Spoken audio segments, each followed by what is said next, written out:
It's the Doscinco Project. Money pouring in, clientele growing down. With your host, Doscinco. Let's go! What up, everybody? You are now tuned into the Doscinco Project, where we talk about business, entertainment, motivation, and mindset. This is a very special episode, and I'm gonna tell you why, right? Listen, I say that I always have special guests, and I do. But this is a very special episode because I had to talk and I had to jump through hoops to get this man here. And I'm gonna tell you why, right? This has been my man, 100 grand, for over like close to 20 years. Yeah, man. You hear me? Since from the womb to the tomb. You hear me? And I finally got him out. Matty Ice. It's good to be here, man. Hey, man. It's good to be here, man. I'm usually the split star in the background, but You man, doing your thing, man. You we do your rapping days, so now I'm in front of the camera, so I had to talk to like 2 Hollywood agents. I had to also get all of your requests from the green room. Make sure you got all she took care of me. She gave me the water and all that, the red and yellow M&Ms. Make sure everything was cool, man. That's it, man. That's it. Well, the reason why I had him on here was only right, man. It was only right. It took a while, but we finally got. We had to coordinate our schedules, and now we getting busy, Right.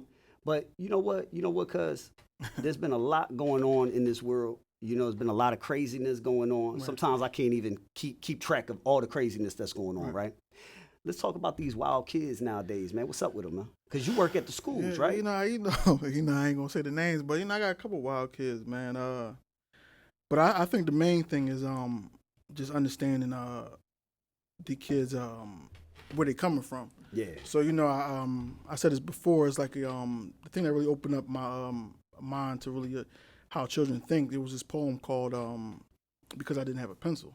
Okay. So in the poem, it just talk, make a long story short, in the poem, it just talks about how a girl, her electric is off, the water's off, and, she has like younger siblings, gets them ready for school, and she does all that. She's proud of herself, and then she gets to class, and the teacher gives her detention because she didn't have a pencil.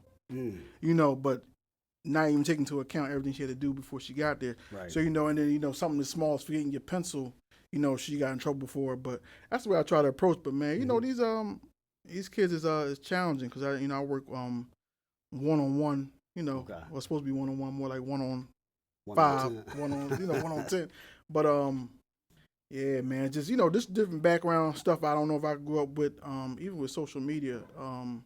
Well, it's different, right? Yeah. Like They got a lot more. When we was growing up, they said our generation wasn't so great. Right. This generation's on a whole other level because everything's documented now. Well, the thing is, for me, I only had to be decent, so to speak, for 8 hours. They got to be decent 24 hours, man. Yeah. You get out of school, it's so much pressure. You got the Instagram, you need followers. You don't have enough followers, and people talking about you online. My job starts 7:30 in the morning. 7:30 in the morning, they on 10 because somebody said the day before. So, man, it's just it's one of them things that you got to be. If you care, you pay attention.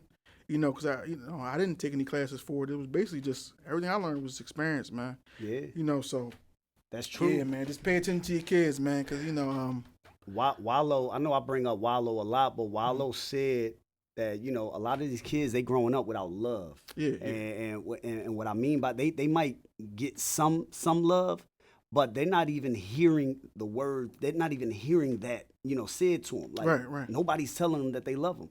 A lot of times these kids is raising themselves because the parents is working 2-3 jobs, or the dad's in jail, or he dead, or they being raised by their grandma. Right. Yeah. You know what I'm saying? Well, I know me as working in the school system. You think about the hours kids are in school. I'm responsible for raising them.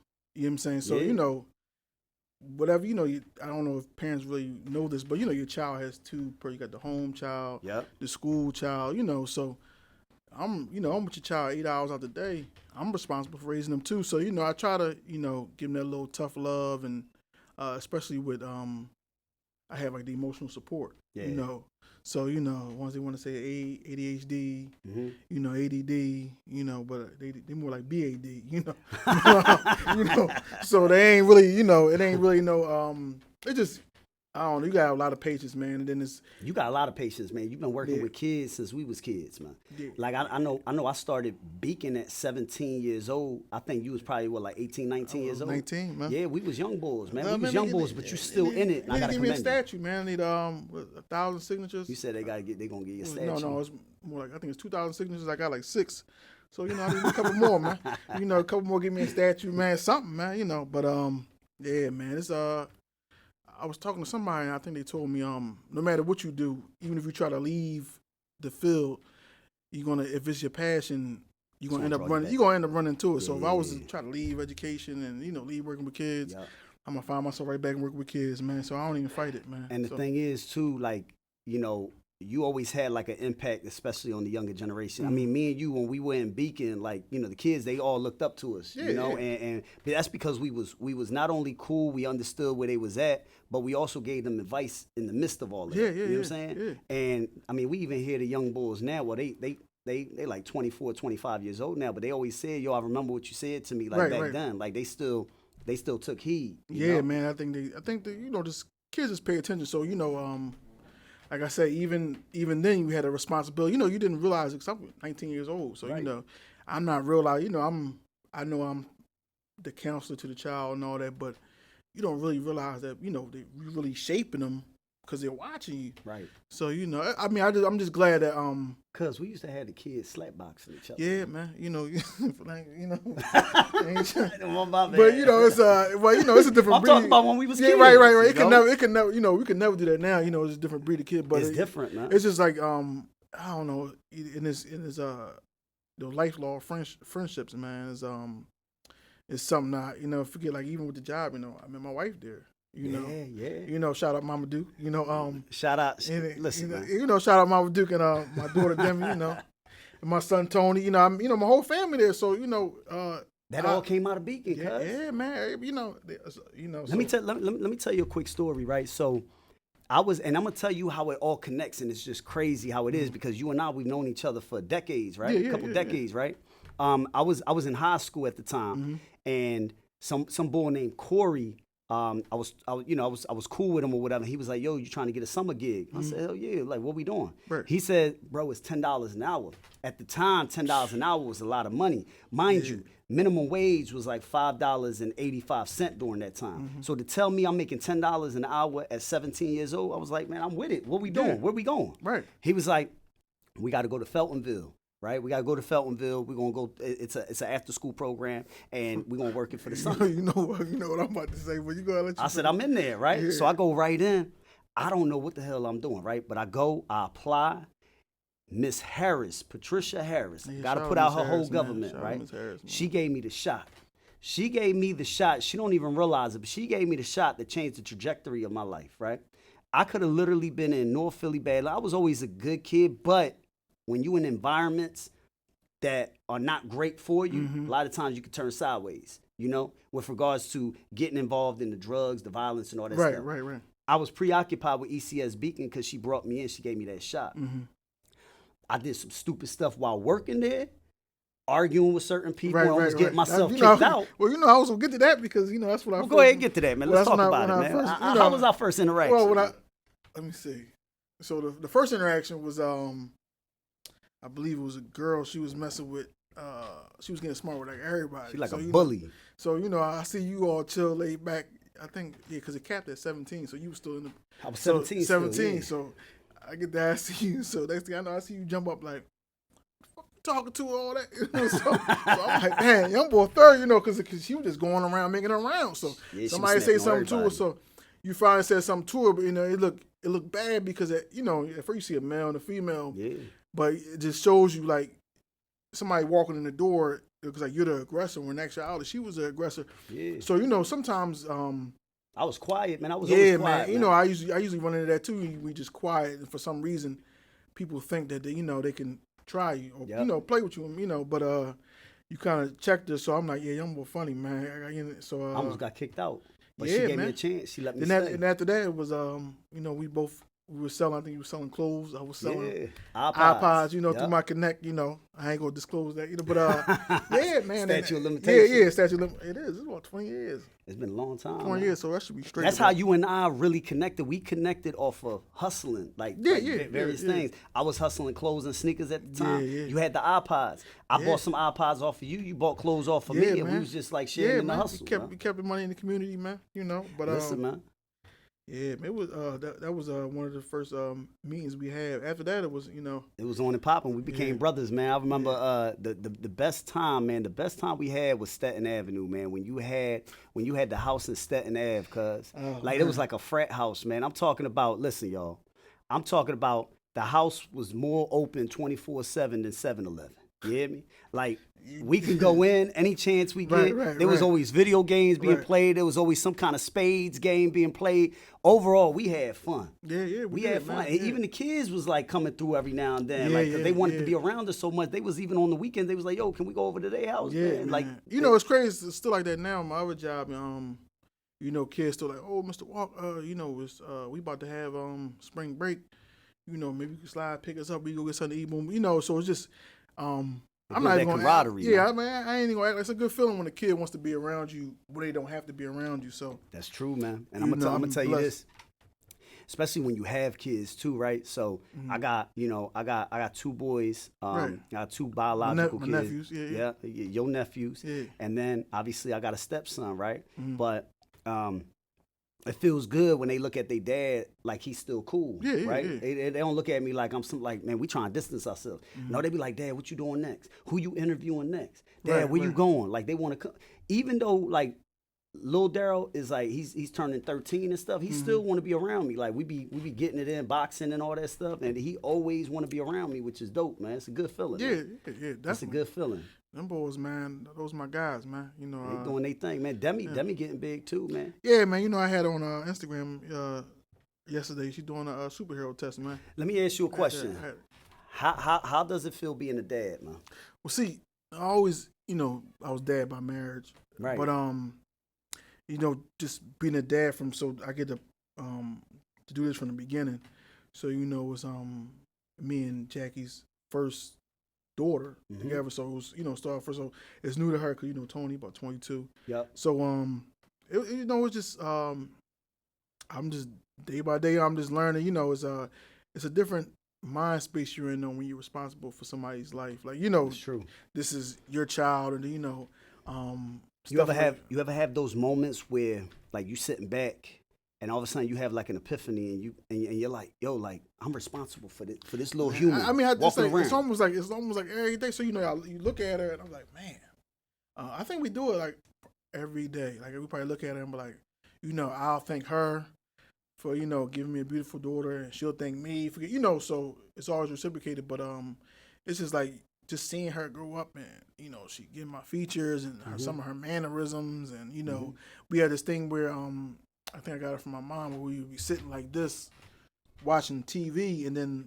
same mannerisms. It's crazy. She only 1.5, so yeah, man. It's just she got she went to the doctors the other day, and they were telling her she has like the mannerisms of a 2-year-old already. So she's really smart. Yesterday she was taking the keys to the door, and when I leave out, leaving out the house, you don't key to get out. You key to get in. So I'm always thinking that when I bring her in the house, she's asleep, but she's paying attention because I got a key to get in. Bro, they pay attention to everything. Yeah, so I say, oh, you ain't sleep when I bring you in. So, man. They pay attention to everything, man. That's my roadie, man. Let me tell you, having Daryl on top, well, when I first initially had Daryl, that changed my life. It changed my life because I remember being 23 years old when I found out I was having them, and that shaped that. I'm talking about, I was running Kadon TV at the time, right? Which was this YouTube channel where we was. Remember, you was Kadon in TV, yeah, man. I said I was spliff in the background. Now they see Spliff could talk, but that was the way you jumped out with your ideas, because I think it was the big dog yard. Well. Let's take a step back. We gonna, and I'm gonna tell you why, right? You knew I was rapping, right? I wanted to share a rap with you, right? I wanted to share one of my rap songs with you, right? So I had the joint. I was hyped, man. I recorded that joint. I used to record religiously in my room, right? I taught myself how to record and everything. Then you gave me a Charlemagne the God moment, man. And I felt like I felt like Safari, man. I let you hear this song, and you know you listening, but you know you the type you nice. You still gonna say but you say it in a nice way, right? Yeah. So you listening, you bobbing your head. Then at the end, you know I'm hyped all the time. I be like, yo, cuz, what you think? He was like, that ain't it. I had to look. I couldn't let you jump out there. I was like, you know, that ain't it. Because you know, it was. I think it was almost like you were rapping for a while. But I was trying to figure out my lane. Yeah, I had too much of a Tupac influence from the '90s. Not even, and it was and how I put this your vocabulary was so big. Yeah. It was almost like you were putting so many words in a bar. Dumb it down a little bit. Yeah, so not even that. It was just so many words in the bar. So you know, like but like you had the. I don't want to say like the logistics of it, but you know, you just had. I had the framework. But then what you did was this. You put me on the Joey Jihad Big Dog. Right. Taking out the trash. That's still yeah. I listen to all them classes, and for those that don't know, Joey Jihad, Meek Mill, everybody knows Meek Mill, but that was during that era where Philly hip hop was just, it was crazy. Still Joey lyrically. Yeah, Joey Jihad was a beast, man. Yeah, man. And I started listening, I started observing. I'm a student to the game. Right. So once you did that, you effed up my pride for a minute, and I'm gonna tell you why. But that minute was that week, right. Because I dropped something crazy, like 2 days later. I said, "Listen to this." Right. You listen to that, John. Yeah. You started smiling. You was like, "Yo, man, we gotta do a video." Right. You was like, "We gotta do a video." After that, it was popping. I was dropping mixtapes. Then I started doing the Kadan TV. Yeah. He was coming with me, you know, to go see Quilly and all them. And it was dope, man. It was a crazy. What was your experience like during that time? That time. That time, it was like it was his own era. It felt like it was time was standing still. I think it was historic. Cause I think for about good 6 to 8 years, it was like you looking because it was a DVD I bought. I bought. This is when is it We Run the Streets, John? Yeah, I think it was Too Raw for the Streets. Too Raw for the Streets. For the Streets. So I bought that, John. So you know, you just looking at that. That's the first time it was like video content out. That was our YouTube. Yeah, that was our YouTube. So I'm looking at that. Said, "Dang!" So, you know, I see a couple boys on there. I'm like, "I ain't no boy could rap." You know, I think it was the boy Cheek Raw. He rapped on that. Yeah, Cheek Raw. Yeah, he killed that joint. So where he had that. He had a white beater on in the back. And vodka on that joint. Vodka on it. You know, Waka Post. You know, that's the. I already know. So basically, yeah, that's the. That, you know, so anybody that's into the rap game, they know Vodka and Cheek and them. Man, we was on that heavy. Yeah, man. So you put me on to that scene. But you was the first one. You were one of the pioneers of the HD camera. Yes. Because I had the joint that looked like a cell phone. Kodak joint, man. Everybody, you know. I still got that. You know that. It don't work, but I still got it. I put that joint in the museum when I blow up, man. I know, that's crazy you say you put that in the museum. I still got that. Man. But you were one of the pioneers of that joint, man. Then it was like, it's crazy because I say something, you be like, look, I'm going to do that. Next week I see you, like, I got the camera. You know, so you was always on, so I'm not even surprised you're doing this right now. Me and you used to have conversations. Mind you, I'm talking about me and Matt, we brothers. You hear me? Right. So anytime, like, the first person I talk to about my ideas was usually Matty Ice. Yeah, you hear me? And I used to sit down with him. I used to be like, yo, I want to do this, I want to do that. And he put me on to Joey Jihad. He put me on to that whole scene, and we started watching the DVDs. I said, yo, I gotta do that. Yeah. I'm gonna do that. I'm gonna start the joint. So I ended up doing Kadan TV. I created the logo. Yeah. Everything was done by me. Remember when the one rapper, he was so upset that I didn't put him on Kadan TV. That's what I understand. I forgot boy name. We ain't even gonna put it. Yeah, we ain't even gonna give him that. But you know, he was blaming you for his. Him not being elevated. His non-success, which is crazy to me because you know I feel like that's something that he's in control of, man. You know, it's just I don't know. I guess because he must start because the way you conducted yourself, I think people thought you were signed. So Quilly, true story, true freaking story, and I wish I had the MySpace receipts to prove it. This was back during MySpace days, right? I had a MySpace page. I kept on putting out a lot of YouTube content for Kadan TV. Dudes was freestyling on there. While everybody was putting all of the freestyles on DVD, Right. I was putting them straight up on YouTube. Right. If y'all look at the current Doscinco Project account, that's the same account that I had Kadan TV on. I figure I already had a built-in audience, might as well just use it, right? If you look at the about section of that channel, it says 2009. That's when I started the channel, 2009. So what happened was I built it up so much and the look of it was so crisp that when I went to the Philly Hip Hop Awards that one day when they was doing it, I had everybody on there. I had the Bull Dutch on there. I had Tone Trump on there. I had Show Tizzy the Don. Gilly on there. I had Gilly on there. Yeah, Meek on there. I had Meek on there. I had Mike Knox on there. Quilly I had on Cicero on there. Quilly on there. I had all these people on there. So what happened was Quilly reached out. He sent me a DM, or I guess we ain't call them DMs back then, but he sent me a DM. He was like, "Yo, let's connect." Sent me his cell number. Okay. So at first I thought this was a joke, because mind you, me and you used to always talk about these rappers. Right. So I reached out to him. He was like, "Yo, cuz we got to connect." He was like, let's meet up. You know what I mean, yada yada yada. That's when we ended up filming that freestyle that you in the background. Right, on. yeah. That was the first I joint. call a lot of heat from being, You caught a lot of heat, but listen, man. That's all historic. Right. With Hollow Man and all of that. So it was dope, man. It was a dope time. Remember me and you used to just drive around, just record rappers, man. and they used to pay, man. They used to pay. I know, that's the thing. I took a free platform, something that's free that you could do yourself, created such an aura behind it that people wanted to be a part of, and they was willing to pay. Yeah, man. You know, it wasn't even that major. What was it like? It was something you know what it was, man. I think it was just the talent that I was bringing on. So everybody saw that. When I met Gilly, I was hyped, cuz. When I met him at the Phillies Hip Hop Award, I text you. I was like, "Yo, cuz." Yeah. You was the first one I text. Cause remember, we used to watch the We Run the Streets joint, and we used to always fast forward until we got to when Gilly started talking his that's talk. That's why he was made for the podcast. He was made for the podcast, man. He doing good, man. So so let's fast forward, man. So we fast forward. Obviously, you know, those are great historic times, man.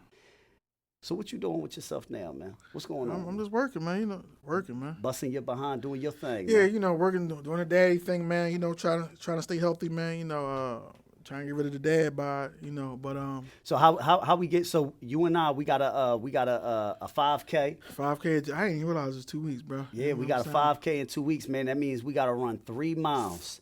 The goal, honestly, is to do 3 miles within 40 minutes. Okay. I say probably less than 40 minutes, but Okay. let's do it within 40. Yeah, we could do that, man. You know, That's light, man. So you know, I gotta, you know, see now I got a little time, but you know, before I did like the Spartan race, I got this thing where somebody tell me I can't do something. You gonna do it.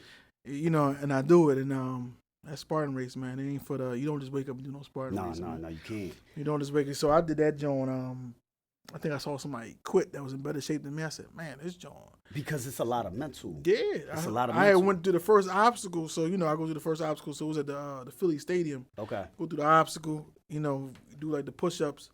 How was it? I come around. So my sister, shout out my sister Jazz, she looked at my face. I looked at her. She looked at me. She was like, "Bro, I knew you wasn't even trying to do that." And she's like, "I'm like, man, I'm cooked." Like, so I'm like, you know, we had to like do like the crab walk under the. I said, "Man, I ain't shaking for nothing. My back on fire." The only thing that really kept me wanting to do it was I have like this competitive and adrenaline, and I always say when I no longer had that adrenaline no more, I know it's time to hang it up. So, you know, as long as you always been like that, though. Yeah, I don't know, it just kicks in. So, you know, it worked out for me, man. But yeah, man, that joint ain't. You know, I finished that joint. I think it was about 7 miles, 20 obstacles. I think I could be wrong.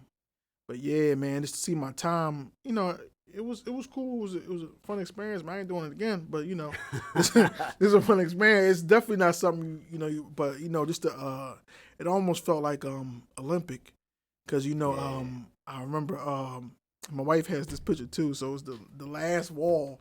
So everybody's helping everybody. Right.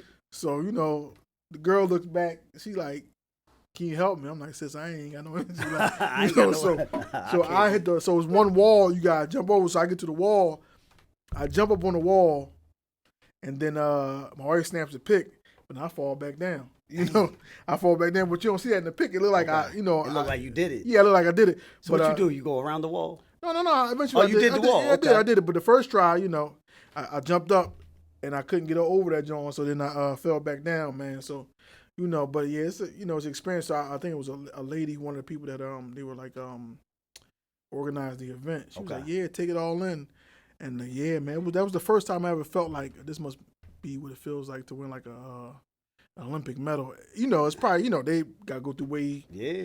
And you know what? I was listening to, and I strongly recommend that all of y'all in the podcast world and YouTube world and all that good stuff, wherever you consuming your Doscinco Project, make sure y'all subscribe. Yeah, make sure you subscribe, man. But anyway, Andrew Huberman, right?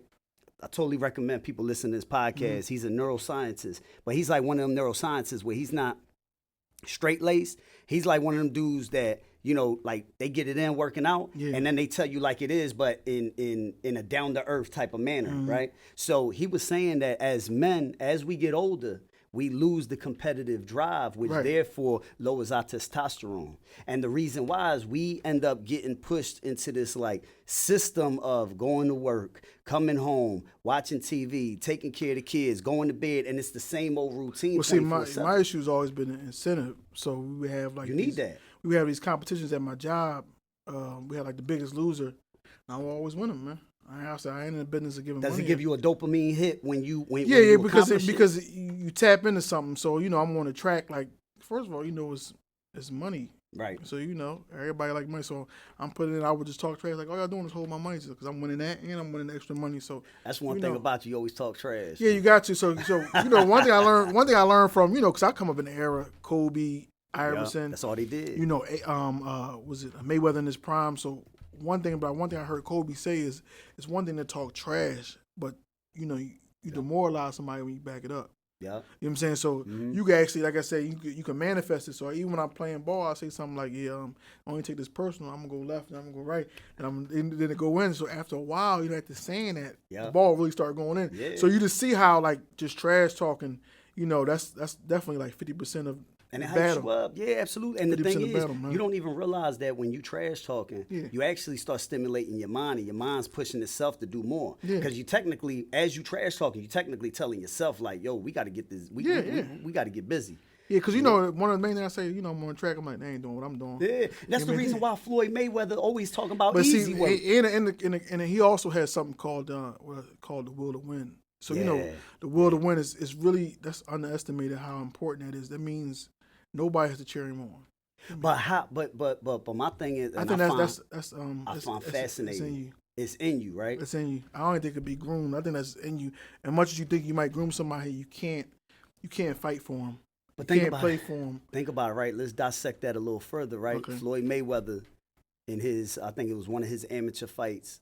My man is crying hysterically. No, actually, I think it was an Olympic joint, right? He was a kid. He lost, and he didn't get the medal. He didn't get the gold, should I say? And he ended up crying. Yeah. And he was really heartbroken. He ain't never lose since. They created a monster, man. They created a monster. They created a monster. See, I feel like that was one of those things where they didn't want to see. You just do. They didn't want to see him win, so you do everything you could do, and then you just feel so helpless.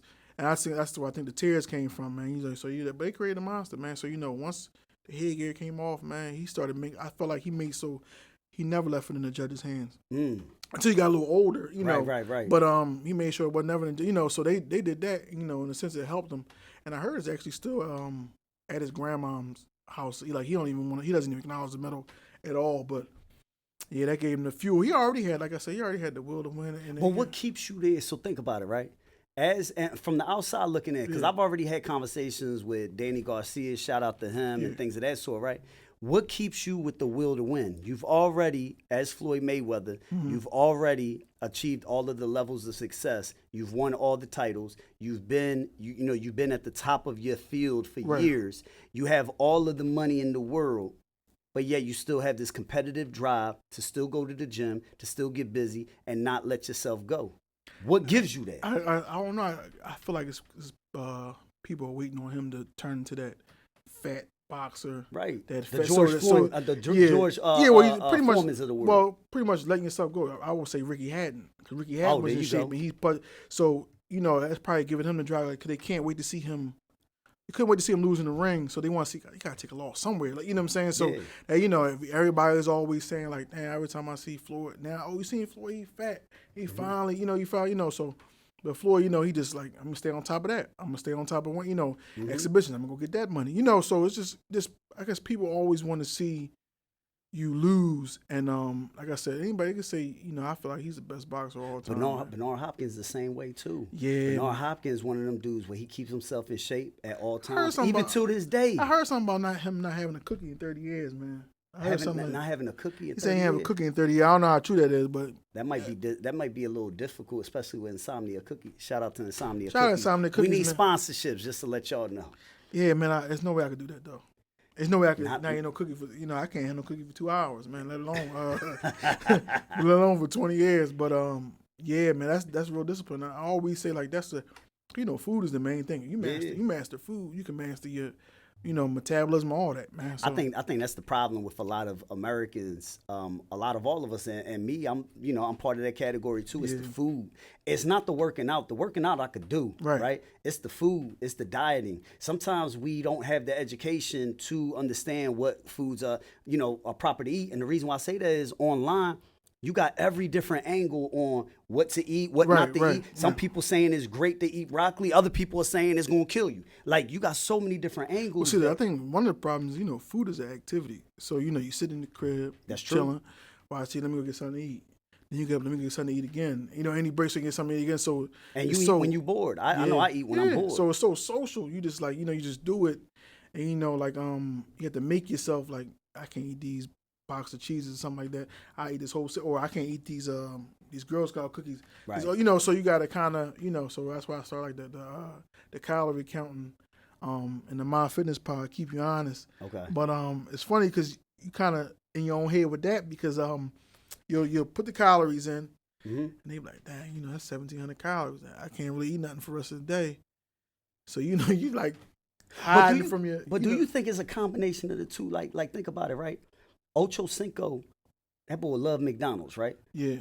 It could be partially genetics, but he always keeps himself in the ring. Also, you got Floyd Mayweather. He drinks Coke. I don't know if he drinks Coke all the time, but he's constantly in the ring. Well, do you think it's a combination of the two? Well, see, the thing is, you got that kind of work ethic. It doesn't matter. I really believe it doesn't matter what you eat. Because your metabolism so high. Because once I got to a certain weight, as long as I was in the gym every day doing whatever it was to maintain that weight, you can eat anything you want.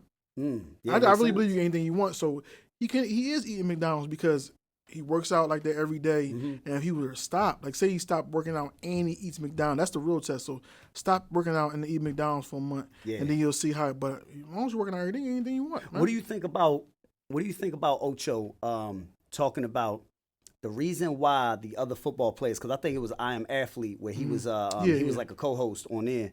Or he was a guest host or what have you. Yeah. He said the reason why all of y'all was getting injured is because y'all eating food that's not building callus, so to speak, in your system. So you too much with the lettuce, too much with the tomatoes. Y'all not eating real food. Y'all eating like rabbits. So that's the reason why y'all so frail. What do you think about that? It might have had some truth to it. Because he never got injured. Yeah, because it has to. I'm not too educated in that area, but I will say, our teeth ain't that sharp to be chewing no lettuce, man. That's true. Our teeth ain't that sharp to be chewing no lettuce. So it's kind of common sense. So I think he might have some truth to that, man. So it's me personally, I've always said it. I think if you in the gym and it's part of your lifestyle and you do that on a regular basis, I think you could basically eat whatever you want as long as everything is in moderation. Alcohol in moderation. Everything's in moderation. I've done it. I've worked out. I want cookies. I look at the serving. You'll see, all right, serving size is 3 cookies. Let me eat these 3 cookies. You do that. Look, man, I had to do it because especially when I'm in heavy competition mode, man. It's really I go so hard. Like one thing I do the elliptical.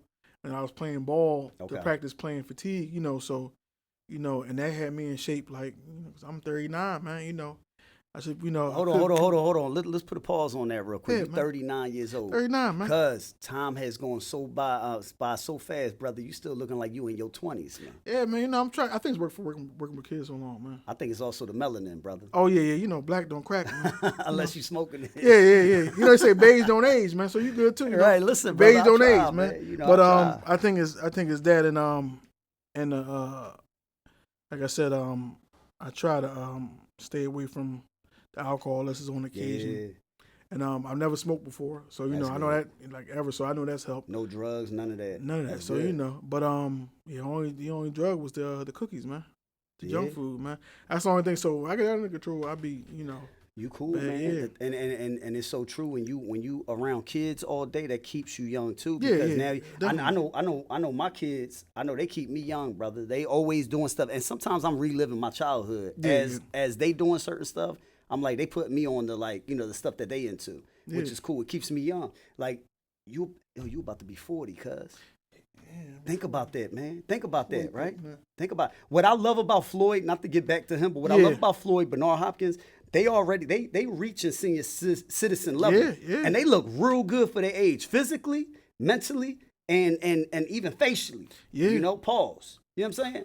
But they really giving us hope that if we keep ourselves healthy and we do our thing, we're gonna be just like that, man. Senior citizens ain't gonna look. Yeah, man. I'm first of all, I'm far too competitive to really let myself go. So, I have a game every summer, and we just finally won. That's the alumni versus the staff, right? Alumni versus staff. So we lost last year, man. I was so more. We won, man. We beat them by like 30. Y'all beat them by 30? Yeah, man. Y'all beat the young boys by 30? Easy work, man.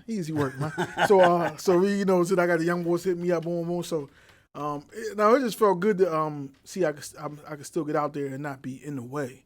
Yeah. So, I was falling over the place, and if I wasn't making those shots, because I think the first 2 years I had it, they left me. I had 0 points, man. You had 0 points. So you go in the mirror and you start looking at yourself like, is it over, man? Because you 0 points, 2 games. Like you might, crazy, you might be trying to hang it up. So I had to talk about something like, look, bro, what we gonna do? You gonna keep playing, or we gonna?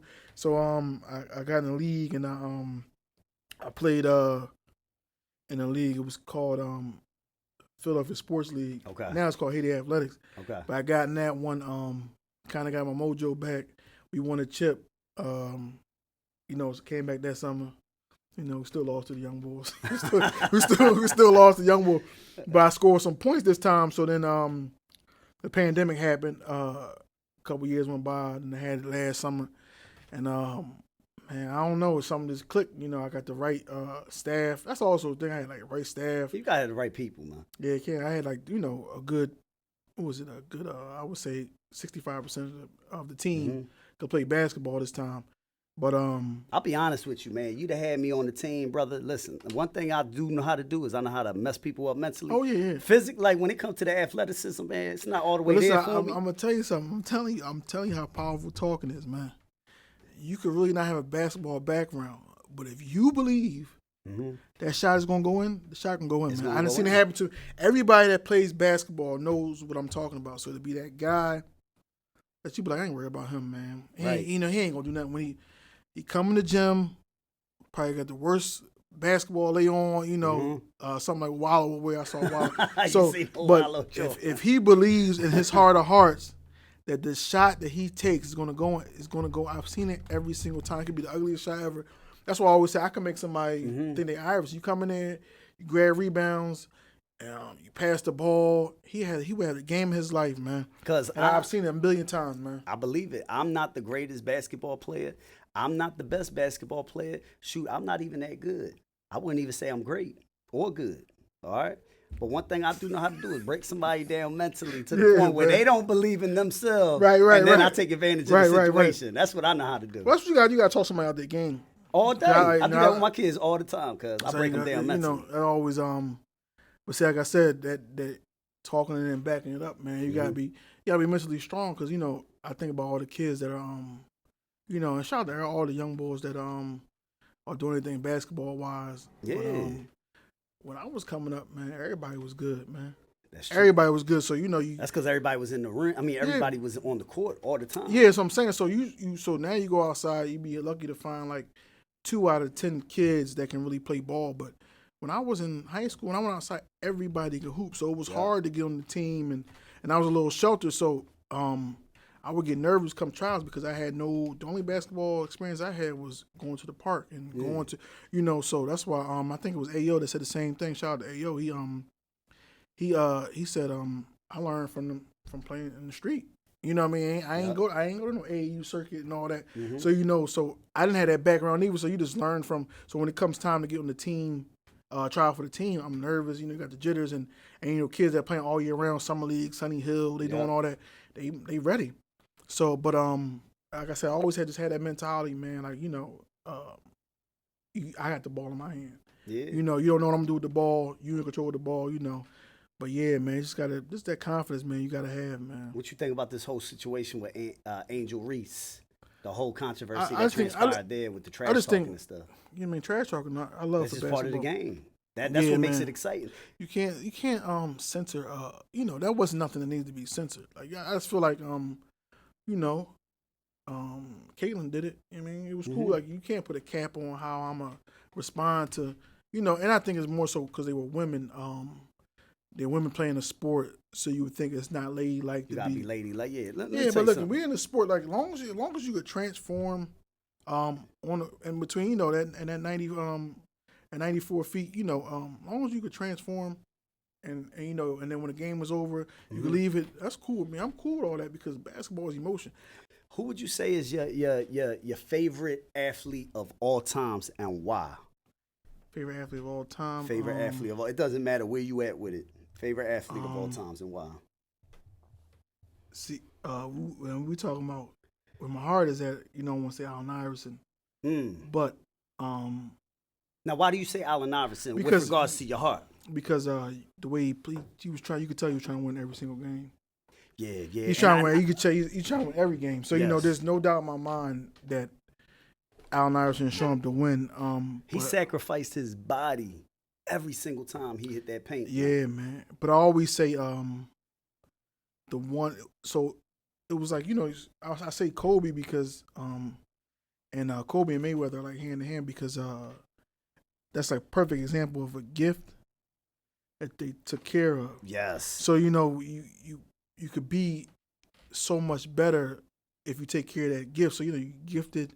Athleticism, even having like the will to win and all that, but nurturing that, like look how unstoppable, you could be. So it has to be between Kobe and Mayweather. Just the work ethic, man. And then Kobe's mind. I always said that Kobe, to me, I feel like he saw the game from, chess. He played chess. Yeah, all day. But if you ever watch somebody play chess and you're sitting, they're playing chess, you're sitting from this point of view, so you're looking at it from the side, and so you're looking at, and you'll see something that they probably won't see. Mm-hmm. But I always feel like Kobe saw the game like that, like from all different angles. So gotcha. I'm like, dang, this boy, because I was watching the joint called Kobe Doing Work. Okay, I think it's by Spike Lee. So he's they got a documentary on Kobe. It's called Kobe Doing Work. It was out when he was I gotta take a look at it. Yeah. So he yells out, that's a miss when the guy shoots because he knew that the guy was like 35% from shooting. Oh, so that's how much. Yeah, so that's how much he was into the game. He knew like that's a miss. It's coming off. So he's already telling his center like that's a miss. I'm taking off down the court. Give me the outlet pass because the percentages of him making the shot were low. So it just Kobe different mind. He was so. It's funny that you bring that up because I think last week I was on Instagram. There was a post that came up about somebody. You know how they be telling their stories about about Kobe and stuff like that. The bull basically, I forgot what team he played for, but he basically said that they ended up like I think it was probably like I don't know. They was probably like. It was probably like second or third quarter or what have you, and the players ended up from the opposing team ended up fouling one of the Lakers players, right? And so he wasted one foul, and they was dabbing him up. They was hyped because they felt as though that he stopped the play, so you stopped the momentum. Kobe said, "You gotta guard me." Kobe said, "You really wasted that one foul on him. You gonna need 6 for me." You're gonna need 6 to stop me. That's a different level. I think that's a different level of trash talking. I think it was Gilbert Arenas that told that story. Yeah. It is a different level of trash talk because anytime you can get somebody to go back to the huddle and they be thinking they're out their game, he's like, "Man, I need 6 fouls for Kobe." Right. But he said that strategically because he knew, like, listen, you're gonna have to stop me 6 times in order to achieve that win. But the crazy thing is, but you just wasted one of those fouls on somebody else.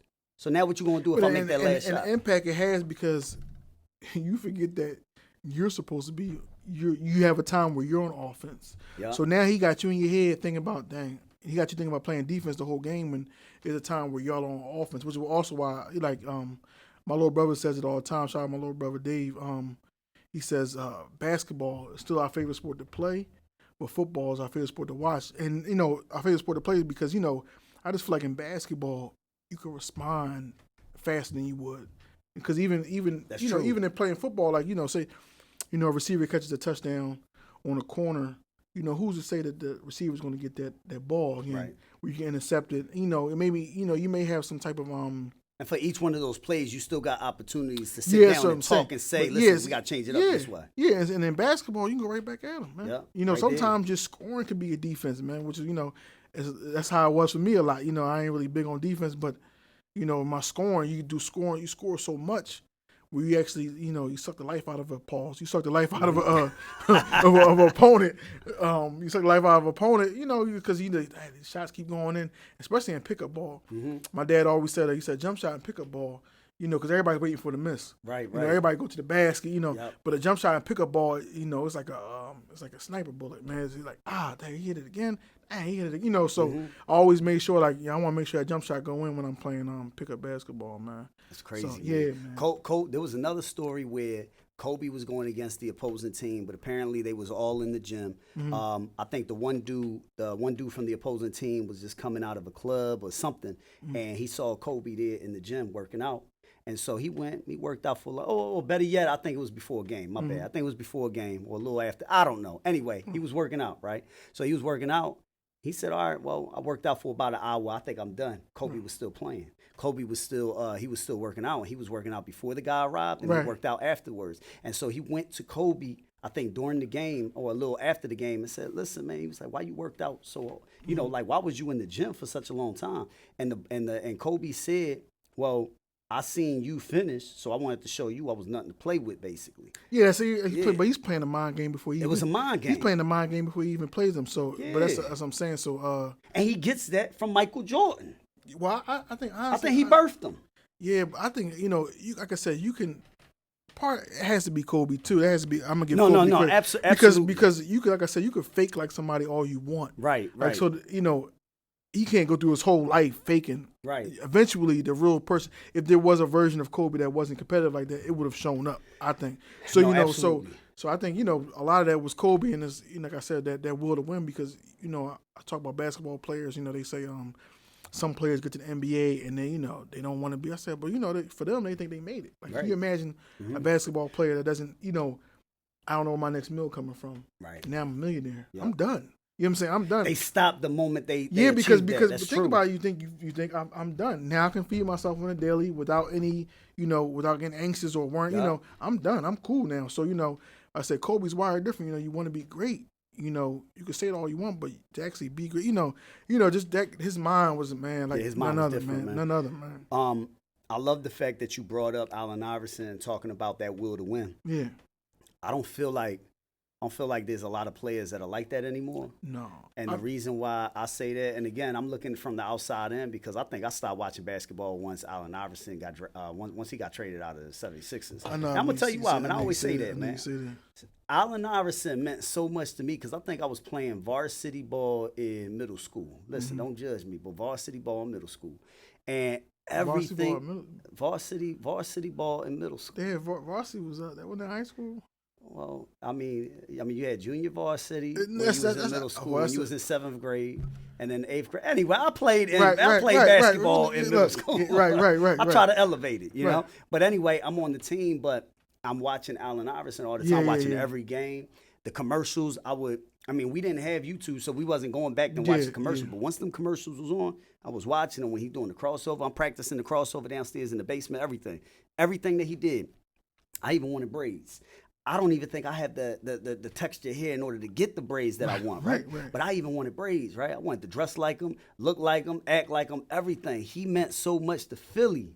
He meant so much, especially in our era. Yeah, I know. It's crazy. It's crazy because, you know, you get that, you sort of adopt a player. And I'll say, like, you know, Iverson's like forever Philly, you know. I'm going to be honest. They need to take down, listen, Rocky served his purpose. Rocky was a great statue. They need to put AI there, man. Or they need to put somebody that's actually iconic. Nothing against Rocky. Rocky served its purpose. Yeah, it did. But I just feel like, yeah, it definitely could be somebody else's statue over there, man. Who you think? I think AI. I think I'd be AI, man. You talking about the impact he had on the NBA, period. He had to be the, you know, he was the one that had to say he made the sacrifice, man. You know, he did the braids and the tattoos. Yeah. And, you know, he couldn't be on the Olympic team, so all them sacrifices so they can wear like the clothes they wear, the way James Harden dresses and all that, yep. And the way so he could do that. You know, somebody have an impact like that, man. He changed the game literally. He changed so, you everything. know, I remember it used to be, if I'm not mistaken, it used to be called illegal defense. You couldn't even do no zone in NBA. They would call illegal defense because somebody had to be guarding somebody. AI came in the league and was like, look, man, y'all got to double team him, man. You know, so he changing the game, literally changing the game. So and he stopped. He the reason why you can't even carry no more. You can't even do a crossover no more. Yeah, man. He the reason why. Yeah, man. But he said it happened because he was getting crossed in I think it was like a basketball camp. Oh, so what happened to him? He told Boy, he said, look, man, you got to show me that move, man. That's crazy, then, man. So, you know, and I just feel like, you know, him crossing Mike, man, was just so iconic, man, because it's like, you know, it lets you know, like, I'm not afraid. I don't care what you did, you know. He said, not to go ahead, finish the statement. No, I'm saying I don't care what you did, because that would always be my mentality, because you get in leagues and you get in certain, so you get to a league where somebody has like all these, you know, medals, accolades, and they're like, yeah, you don't know who I am? Like, no, I don't. I know exactly who you are, but you know, I'm saying I don't know who you are. You know, I said, look, if you were that good, our paths would never cross. Yep. We would never, or at least we wouldn't be playing on the same court. Yep. So you know, I always say, look, we on the same court now, so you know, we gonna ball. He said it, man. He said when he stepped up on that court. He said when he looked at Michael Jordan, he said it was like a glow behind him. He was like, it was like this aura, right? And he was like looking at him upside down, up and down, and he said he got the Air Jordans on. So you know, I ain't gonna lie. When he said that, that was like a real human moment. So it's crazy because all these years later, I'm like, Dad, you know, it make you really like, damn, Allen Iverson, really that bull, man. You know, just to have that human moment like that, that's Mike. But then to still tap into that dog, man. You just, you know, just be like, look, I got the ball, man. I was always taught that. I got the basketball. Man, you know, you had my mercy. Talk about the time that you saw AI. AI. Was it was at a boxing match? It was at a boxing. So I saw. Talk about that. Man. You got it on. You got it on. I got a video. You got a video on it. I see it on Iverson. It was I think it was a Danny fight. It was Danny fight. Yeah, Tarver. Okay. Shout out to Antonio Tarver, man. He one of those dudes. He sent me the tickets to Danny's fight. That's love, man. Yeah, man, he showed love. So he sent me the tickets. So, you know, before the fight we see Iverson come out and all that. So I'm like, yo, what's up, dog? What's up? So, you know, somebody yells out, MVP, like yo, MVP. So he shakes my hand but answers the ball. So I'm like, come on, man. He ain't even looking at it. And, you know, I don't get no redo. So I'm like, oh man. You know, so I just had to take it. But yeah, man, I'm like, yo, so, you know, he walking to me. Yeah. He shakes my hand, but he talking, so, you know, look, you know, listen, you got the handshake, brother. Yeah, that's a living legend right there. Yeah, man. So, Hall of Famer right there. Yeah, yep. So, AI is one of those people I would love to just get a picture with, man. He one of them dudes where it's like he's my Michael Jordan. He's my Michael Jordan. Yeah. Now, listen, I'm going to say my top 5, okay? Okay. Top 5 basketball players of all time, and this is just with me and my limited education on the game. Okay? I don't watch it the way you do. I don't watch it the way the common person do, right? Top 5. Allen Iverson, number 1. He will always be my Michael Jordan, right? Because of the way he changed the game. Yeah. Then it's Jordan. Right. Then it's Kobe. Right. Then it's LeBron because of LeBron's accolades. Now, right. Mind you, now I'm going to say this. my personal opinion, and we might end up going back, I still think that Mike is the all-time GOAT than LeBron, but he's top 4. Right. And then the 5th one to me is Shaquille O'Neal. That's a good list, man. That's a good list. I ain't got no. I can't. If that's my top 5, because, that would be my starting 5. Because I can't. You know, people say Wilt and all that, but I ain't really seen play like that. That was a different era, man. So your list is. I ain't got no argument That's a with good that list, one, man. man. That's a real good list, man. Would that be yours? Like, who's your top 5? That would be. I'm trying off the top of my head. Like, it would have to be. I put Kobe in there, right? Yeah. Okay. So AI, yeah. Kobe, Mike, Bron. Yep. It has to be. It has to be. Think about the impact they had on the game, man. Shaq was dominant, man. Ain't nobody was dominating Shaq like that, man. Ain't nobody. They said the only one that ended up putting in some work on him was Yao Ming. See, the thing I say honorable mention. People might not agree with it. I would say Stephen Curry honorable mention only because the impact he has on the game. So when somebody, shooting is the most difficult way to score. Right. So if somebody can make something like that look so easy to where it starts to rub off on the entire league, where everybody got centers trying to shoot 3. So you got to put him. Is he really shooting like that? Like full court shots? It's like ridiculous, man. nothing? Well, the full court. Or is this like photo, video shot or whatever the heck they call it? Once he cross half court, man, you gotta pick him up, man. You gotta pick him up, yeah, because he has one of those in the gym ranges jump shots, man. So he has the jump shot. All he has to do is see. If he gets a look at the court, it's over, man. And, you just the repetition doing that so much, man.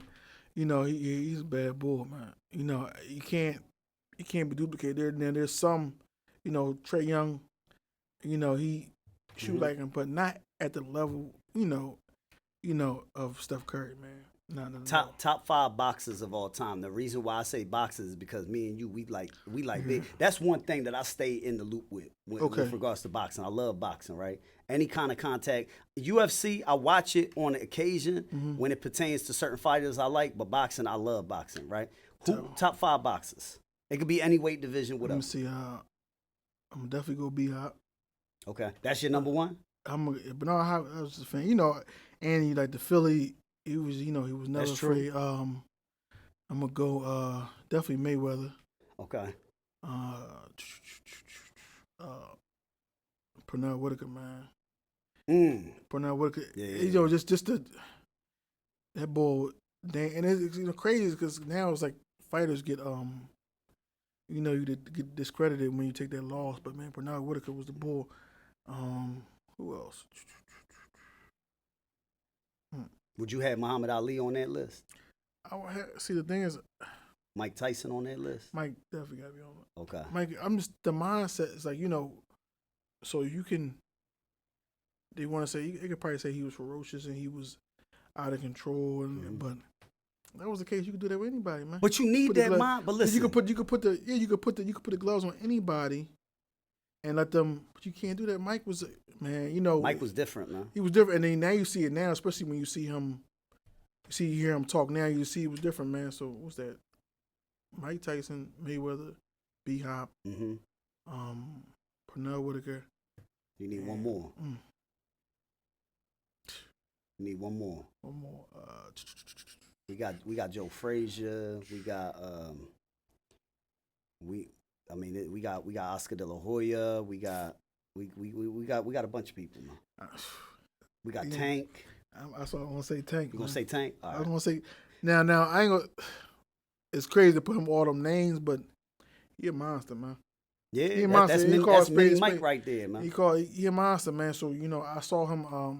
I forgot who he was fighting, but he saw his boxing skills, and then he was able to drop bull in the last round. Mm-hmm. So he's a real dude, man. And then like I said, he's really skilled, but also what's his name? Ryan Garcia. No, not Ryan. Kid from Jersey. What's his name? I can't remember his name. From Jersey. Yeah, he's from Jersey, but he's really skilled too. He's in that same weight class. So it's Ryan Garcia, Gervonta Davis. You got Devin Haney, and what is his name? On the tip of my tongue, but Cool Boy Steph. No, not Steph. It's as soon as. I'm gonna talk, and then when you get it, it's gonna come to you. I guarantee you. I think my top 5. I would probably say Mike Tyson is my number one, and it's because like I grew up watching his fights, Right. and and I think we're missing this in today's day and age. When people said they was about to watch a Mike Tyson fight, bro, everything stopped. Yeah, that's the thing. The whole world stopped to watch this fight. It even got to the point where even in a Martin episode, there was an episode primarily to bring cable or satellite into the house so you could watch a Tyson fight for 20 seconds. That's the effect he had. That's the effect he had, man. So Mike Tyson, and even more so now, he's got to be top 5 greatest of all time to me because of who he is today. Yeah, My man elevated himself. My man, think about it, right? He was practically homeless. He was abandoned by his family. He was taken in by Customato, right? Shakur Steves. Go ahead. It was Shakur Steves. I knew he was going to come back. Yeah, Shakur. I'm like, back. hey, who the young boy, man? But yeah, he's highly skilled. But Yeah, he is. So to have Mike Tyson get bullied, right? Because that's what turned him into an animal, right? When he got bullied, and I think they killed one of his pigeons because he was like fond about pigeons. Yeah. He was fond about pigeons. He used to train them, fly them, and all that good stuff. And then one of the bullies just kept on bullying him and ended up killing one of his pigeons. And when that joint snapped for him, and it turned him into the monster that he was. So he was like 15 years old. My man was an animal in the ring. Yeah, I remember seeing something said he was afraid himself, but when it was he was afraid. Like think about it, right? If you look at a lot of the most vicious people, a lot of times they really scared inside, right? And Mike Tyson said that he would cry before a fight because he was afraid of that person that he's about to become when he get into that ring. And he said initially he was very scared. Like every time he fought, he was scared all the time. You talk about the most feared man in boxing being scared, right? But he was afraid of who he was going to become. So anyway, Mike Tyson, right? Mike Tyson's a beast to me, right? I would have to say Mike Tyson. I would have to say Floyd Mayweather, number 2. And it's only right. Floyd Mayweather, he a legend.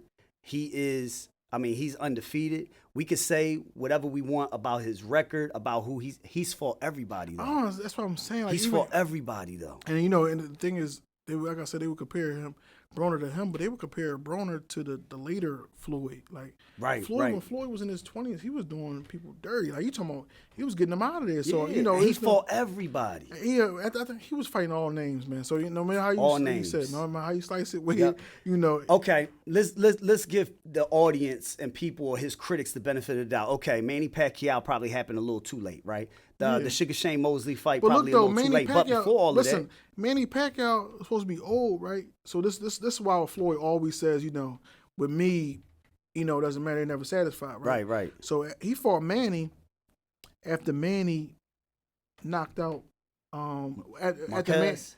after Manny was knocked out by Juan Manuel Marquez. Okay. So, he's saying that Juan was too small for Floyd, so they didn't like it. But when Juan knocks out Manny Pacquiao, everybody like, so I'm like, which one is it? Like, so I when being Floyd, man, is just being mentally tough. Like, it never satisfied. People never satisfied. Man. Not only that, man, we gotta dissect his defense, man. His defense needs to be studied at colleges. Yeah, like I'm talking about, they need books on this because he's the one that can really master that Philly shell. The Philly shell. He said, it's called. He said he called the Mayweather shell. But I mean, listen, he the only one that mastered it. He might as well adopt it. Yeah, I mean, like you said, take the least amount of punishment, man. You just, you able to. The counter punch it was wild, man. Yeah. So I can't. You master something, it doesn't make it yours. But it takes me in the sports. So in the sports world, when I grew up, it's like a basketball move. They call it a sham guard. Okay. But when I grew up, it was Pooh Allen. So I believe he works with the Celtics, if I'm not mistaken. But when I was a young boy, it was Pooh Allen. You do the move, you pull it. Yeah. But then I think sham guard, he kept doing it so much. That it ended up becoming his. Yeah, but Pooh Allen was the first one I saw. So that's like Allen Iverson with the crossover. So in Philly, it's Pooh Allen. In New York, I'm sure it's sham guy. But everybody from Philly know it's Pooh Allen. And then if you do your basketball research, it's Pooh Allen. Sham probably even know himself. But, it's one of them things like when you get a hold of it, you can try to kind of make it your baby, and then you be like, you seem like you the pioneer. Yeah. Well, I think Floyd adopted the Philly shell, and I think it's his now, man, because nobody comes close with what he's been able to do. Think about it, man. I mean, Canelo's a monster now. Yeah. But took him to school, man. he took Canelo to Took him school, man. To the point where Canelo became the monster he was. But you remember the after conversation? that. The conversation before that was he gonna beat Floyd up. He ain't ready for Floyd up. So now then Floyd beats him, and then they say that he's too young. He was too young. He fought Floyd too early. So I'm glad all that stuff was recorded though, because I watched some of that old stuff too, where you can see how they were talking all crazy before the fight, and then after the fight he's too young. I'm like, come on, which one is it? So and then the crazy thing is after what's the bull name? The one that beat Adrian Broner, like beat him bad. Maidana. Floyd ended up fighting Maidana soon after. He took it personally. He said, if it was a discrepancy, I ran it back. So and they ran it back. Yeah, right? so I can't remember the other fighter. I think Maidana was the second fighter he ever fought twice. Yeah. So and he took him to school both times. Yeah. I'm talking about not even close. Yeah, to the point where Maidana, he resorted to like being dirty, fighting like dirty. He wasn't even boxing no more. So yeah, it was bad, man. So anyway, I got Mike Tyson. I got Floyd Mayweather. I'm going to say Julio Cesar Chavez. Okay. And I'm going to say that because during the 90s, my parents were like big boxing, or should I say my father was like a big boxing fan. So we was either watching Mike Tyson fights or we was watching Julio Cesar Chavez fights. So, and he a beast, man. He a legend in himself. Man, I think he had over 100 and something fights. Like crazy, not like 30, probably 89 knockouts. I could be, messing it up. Number 4 to me, I would probably say is Jack Johnson, and that's back from the 1800s. You gotta really look him up, and I'm gonna tell you why, right? I'm Mr. I'm Mr. Useless knowledge, but when I need it for a game show, we in there. Right. But Jack Johnson, he was one of them dudes during the time in the late 1800s where we obviously know what slavery did, because slavery was legal during that time, right? During that time, he was African-American heavyweight, right? He was beating up everybody, and he was fighting. They said he probably fought like 25 to 50 rounds. This is back when they had no cap of 12 rounds. So can you imagine this dude fighting continuously? And they was bringing people into the ring to fight him, and he's fighting them continuously. And he beating them down because he was rich. He was, nobody was touching him at all. Nobody was touching him. He was one of them dudes. So can you imagine during the slavery days where blacks was looked at as less than or as animals, and then you got this man that is a superhero, right, and he knocking down everybody. It's nuts. They wasn't feeling that at all. I'm surprised he was able to have that reign for as long you gotta as look. did. Yeah, you gotta look him up. Dope, man. I'll probably say number 5. You know what? I'm gonna say number 5. I'm gonna get that to Danny Garcia. Okay. And I'm gonna tell you why, right? It's not only because we family. He's the real. He's the real Rocky. He is the real Rocky. Rocky. He's not only. It's not because we family, but it's because I've seen his rise. I've seen a little bit of his decline, and I've seen his rise again. Okay. And it's like a movie. Yeah, the last fight, it was like, that boy put in work to see. But after the fight, just to see, like, just to, you never know what somebody's dealing with. So, he was real, he's always been like that though. He meet you like, he treat you like, you've 30 years. That's like always been. Yeah. But, just to see, you never know what somebody's going through. So, to see him come back from that. But yeah, he's always called him the real Rocky story because, the fight with Amir Khan. Oh man, that was the pivotal. The fight with Amir Khan, he wasn't supposed to fight. That's supposed to be Lamont Peterson. Yep. So Danny come up, he fight, and he drop him. Yep. And that Jones. It's something. It's crazy. Just to know somebody from, because you introduced me to him. He was 1-0. Yeah. He was 1-0. He 1-0, man. He was like, he signed to go. He signed to go to. We was in his crib, man. Junietta. Yeah, man. When it was, so it's just to see somebody. You felt like. You already see he had the star quality. He had the star quality, but he definitely was the. He definitely was the Rocky. I'm gonna say, obviously top 5 is huge. I'm gonna put him in there, and it's due to the fact that he's the first Latino world champion coming out of Philly, so that's an accolade in itself. He's won titles in 2 divisions. He's striving for the 3rd division at the time. And also his bounce back is crazy. And the reason why I say that is I love when he fights like he fought the bull. What's the bull name?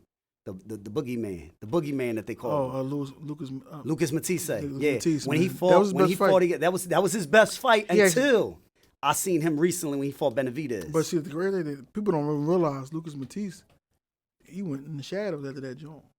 Oh, he destroyed. He messed his career up, bro. He took that fight. He's supposed to be the boogeyman. I remember arguing people online, man. Yeah. Arguing people online said, yeah, whatever he is, he's a machine, all that. He even said, once he hits Danny, he's gonna run, but Danny ain't going nowhere. So I think people really underestimated. And Danny Chin is crazy too. Yeah, man. Ain't never been knocked down, and I've seen him get knocked. I've seen I'm him get hit with the I'm best gonna of him. keep it a bean. Everybody that caught Danny with their power shot, and he took that joint. Yeah, he took that. I remember yelling at Power TV shot. one time, like, "Yo, what you doing?" I'm like, "Yo, watch the left, watch the right, watch the right." And he just took that joint, man. He just took that joint, man. Yeah, man. I'm going to say when he fought against Benavidez, man, he destroyed Benavidez. Well, I'm going to say he fought a very impressive fight with Benavidez. He was bouncing up and down. When I see Danny boxing, and then he could slug, but when I see him actually boxing, like moving around, hitting the ball, doing his thing, right. That's when he's at his best to me. Yeah. That's when he's at his best to me.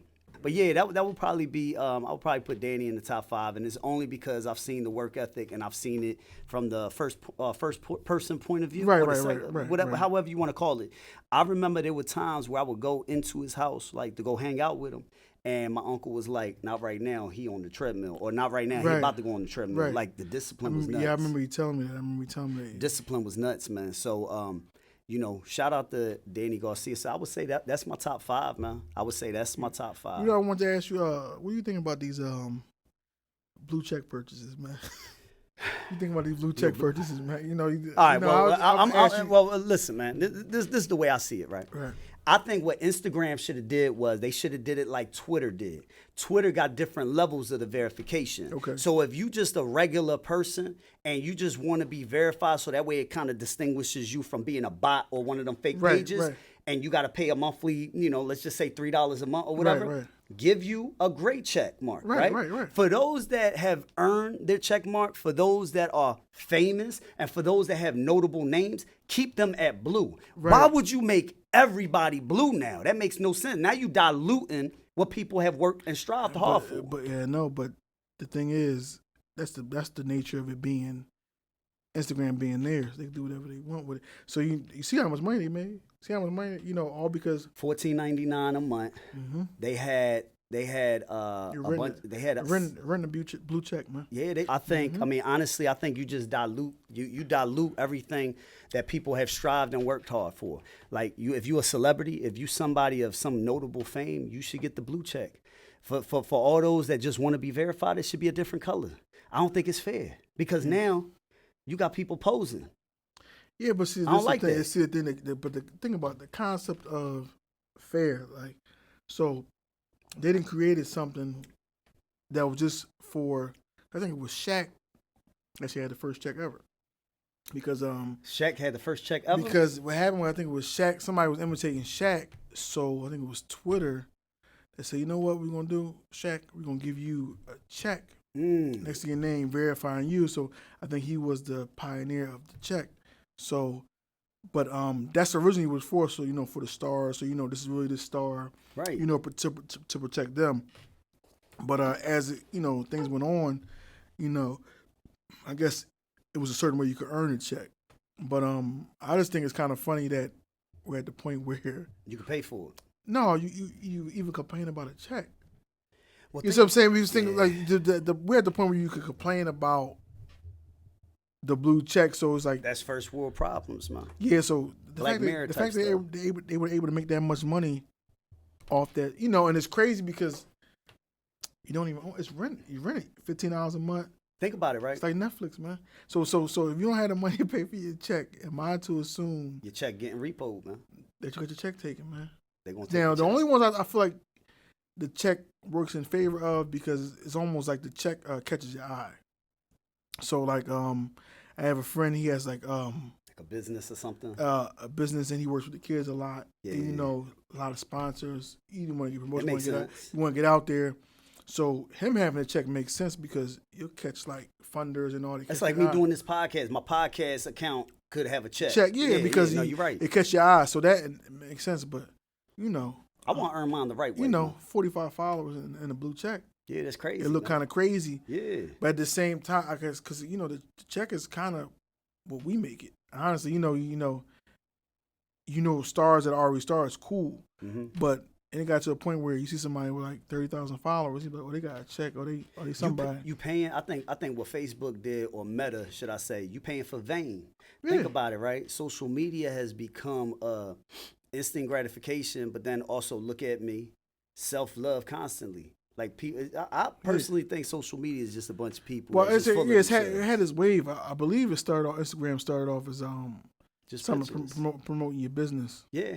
And then people started putting pictures up. So it had this wave, like in my 20s. I got some age on me now. So in my 20s, you had that phase of, let me go buy something, go on Instagram, put it on, bang, let me get banging. So that's anybody that's been on Instagram for a minute, they know getting 100 likes on Instagram, you was somebody, because it wasn't easy to get 100 likes back then. The algorithm has changed now, but you got 100 likes back in the day, you was somebody. Because I got 1,600 followers, and I'm consistent with about 30 likes. And that makes no sense. I had at one point in time, I had it down to a science, man. Damn, for real? I had it down to a science. So you put a pick up about 12 p.m. On a Saturday. 12 p.m. Everybody sleeping late. Yep. If you work Friday, you get up, you dragging, and you look. That's the first thing they 12, say. 12 p.m. on a Saturday. But then on a Sunday is a cap on a Sunday because people get ready for work. Right. So Sunday on like a Sunday between 12 and maybe like 4. That's people crazy. on their phone, man. People on their phone. So I had it down to a science. So it's funny because you laugh about it now, but you're that invested. You just think about, damn, I invested my time in something else. Think about what you said. You just proved the point, though. You did all that as far as the timing of it to get instant gratification. Because at the end of the day, them damn likes, they ain't contributing no dollars. It ain't though. Right? Think about it. We all been sucked into that. Yeah, you always doing that. Bing, bing, bing, bing. Yeah. And you see likes. Oh, I'm a boy. I got 100 likes. Or I got 100 something now likes. You feeling, now we all feeling ourselves. And that's the reason why, yeah. We could talk about this forever, but that's the reason why you got so many females that, especially in the very beginning, they taking pictures. Now you got the filter, so now you can hide behind the filter. And then on top of hiding behind the filter, now you got your whole body done, right? So now you got all these things. We live in a fake society now, man. Like I was watching the Twilight Zone not too long ago, and there's an episode about the normal people, like normal females. Now they got two looks. They can either be this look or that look, and by a certain age, they change their entire identity into this look. Right. So now everybody look the same. Bro, fast forward 60 years later, that's us. Everybody trying to look like Kim Kardashian and things of that sort. But now you even see Kim Kardashian is taking out all the implants and all that stuff. I think Black China also did the same thing. So now she changed her whole image to Angela White. Like, I love that for her. Right. Because she bringing natural back in style. We haven't seen natural since the 90s and the early 2000s. Natural, she looks human now, man. She looks human. Like, you grow up and then you don't look like anybody in your family. I don't know why people think that's, take a family picture and she's standing out because she looks like a wax figure. I just think she look human now, man. So, finally, that's good. Something finally clicked. And, she just look human, man. So, I think it's good for I hope it's a trend, man. I hope it's a trend to get back to natural. Because think about it, man. We used to look down upon Michael Jackson and all these people that did heavy plastic surgery back in the day. And now it's like, that's the norm. Now you got people just going out to anywhere. That's part of the cosmetic package now. Yeah, man. It's crazy stuff that is allowed nowadays. Yeah, it's ridiculous, man. I know you. But listen, man, we gotta pay some bills. Right. We gotta You gotta do this again, man. We gotta do this again, man. We're gonna do definitely gonna do a part 2. Okay. I'm gonna bring Matty Ice on as one of the guest hosts, maybe like once a month. We're gonna see, man. We're gonna see the way we gotta draw these views up, man. Yeah, man. Give me some views, man. I come back, man. We do this. Maybe we could do a little branch off. Brothers from Another podcast, something like that. Let's do it, man. Man. But we're gonna make it happen. Yeah, thanks for having me on here, man. I appreciate you, bro. This is my first podcast ever. So it's gonna be more to come. Hopefully, hopefully. In typical fashion, we got planes to catch, y'all. We ain't got time for the nonsense.